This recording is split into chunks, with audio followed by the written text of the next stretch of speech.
খাঁটি গুঁড়া মশলা ব্যবহারে কেন সর্বোচ্চ গুরুত্ব দেওয়া উচিত? আমরা ৩ বেলা যে খাবার খাই, তাই এই গুঁড়া মশলা দিয়েই কিন্তু রান্না হয়।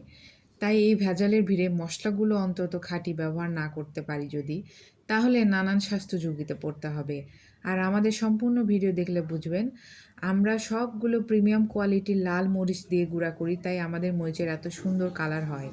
এবং এটাও বুঝবেন কিভাবে যত্ন সহকারে ধুয়ে কড়া রোদে শুকিয়ে আমরা এই মসলাগুলো গুঁড়ো করি। কড়া রোদে শুকানোর কারণে ১ বছর পর্যন্ত মসলাগুলো ভালো থাকে। মসলা তো অনেকেই সেল করছে। ধুয়ে কয়জন সেল করছে বলেন তো? শুধুমাত্র আমরাই এভাবে ভিডিওতে দেখাতে পারছি। মাঝারি ঝাল গুঁড়া, কড়া ঝাল গুঁড়া, হলুদ গুঁড়া, ধনিয়া গুঁড়ার প্রতিটি পণ্য আমরা ঠিক এভাবেই ধুয়ে রোদে শুকিয়ে গুঁড়া করি।